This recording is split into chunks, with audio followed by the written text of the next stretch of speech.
Hey there, I'm Casey and welcome to my garden in Tampa Zone 10A. In this video we're going to be talking about bananas because we've decided to remove some of them from the garden due to their high maintenance requirements and a lot of their needs. So check it out. So around the garden we have 4 different areas where we have bananas, and we've decided to remove the bananas from 2 of the areas. One of them have already been removed, so I don't have that for the video, but I'm going to show you how we're going to remove another one.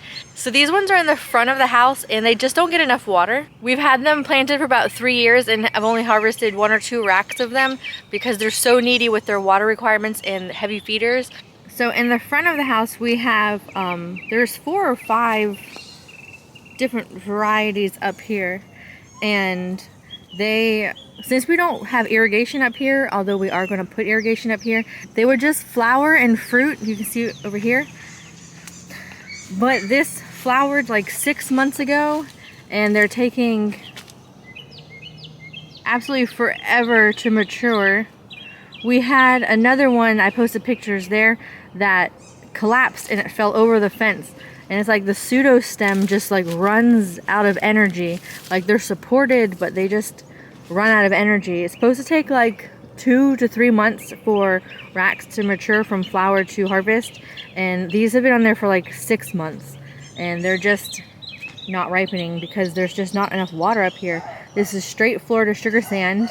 They've fruited, but they're just not much without the water. Over here though, walk through the garden. Over here though, these are Namwas. These are huge bananas, and we've had about 2 or 3 racks off of here. Would have been 3, but Milton came. But they have much more water because we have the downspout, and then we have it going so that in here is like a French drain. So every morning when our condensation runs down the downspout, it is watering these Namwas. So they're much bigger and much more vigorous, but they're getting water, and then we heavily feed it a lot. So these ones are doing fine. We're keeping these ones.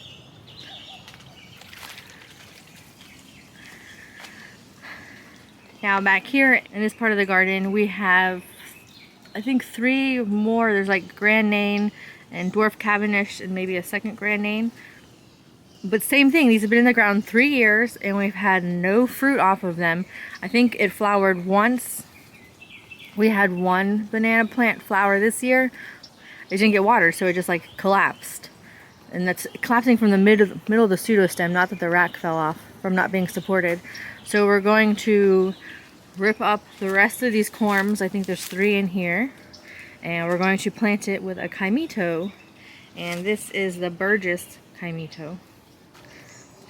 Then over here we had a Dwarf Cavendish, a Grand Nain, and a Double Mahoy.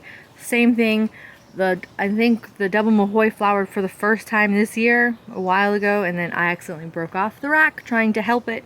Whoops. So again, they've been in the ground 3 years. We finally got 1 flower, no fruit. So we replaced it with a Arue. So this is a delicious Canistel. So I don't know if I was wrong or right, but that is Dwarf Cavendish. We removed the Grand Nain, and the other one is Dwarf Cavendish. And this is Terrence. And that's Terrence. This amazing shovel that Ariel is using was recommended to us by banana expert Josh Jameson. If you haven't checked out that video to see what banana tool he is using, I'll link it here. But it makes this much easier to do. We'll be selling these in the nursery once they're up. So bananas. The reason why we are going to get rid of the bananas is that they need a lot of water and a lot of food. We even, if you can kind of see that there is like a drip line back here. So we tried to give it more, but it needs upwards of like 15 gallons of water, especially during a drought. About 10 gallons of water a plant just during the normal season, and that is just not the environment that our house is in. So if your garden is in a more of a wet zone, bananas might be better for you. But here we're very, very dry. So you need lots of water and also lots of food.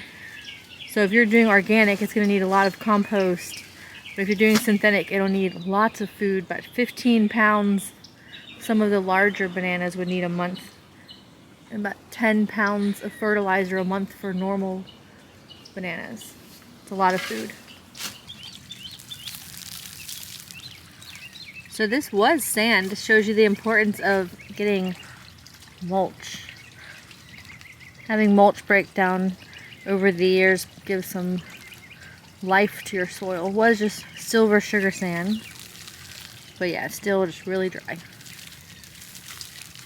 Alright, you're on wasp watch. Wasp watch.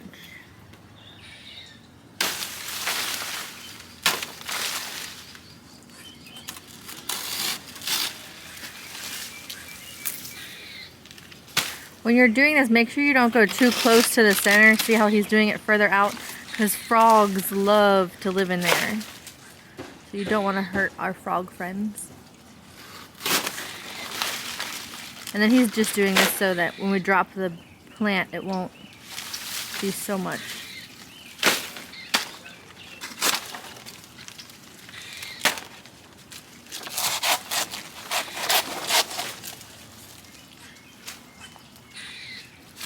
Is it peeing? So usually, do you think it's peeing? No. There's like no water in there. So when we cut some of these at our farm in the wetlands, it would just gush and gush, gush, gush out water. Alright, so normally, if I was going to separate this mound, I would be cutting out individual bananas first, because it's just easier to have it anchored in the ground and you can really start stabbing at it to separate it. But because I'm trying to remove them, I don't want to leave any part of the corm behind because it's just going to spring back. So I'm opting to just go for the full corm mass stand at once to make sure I get it out, and then I'll deal with separating. So smart.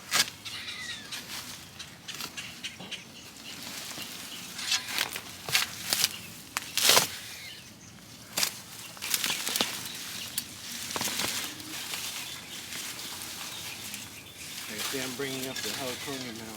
Yeah.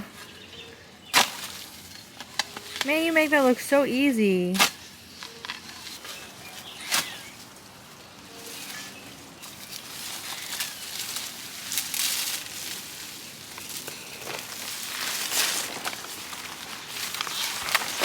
Yeah. Another tip is to check for wasps before you start. Mm-hmm.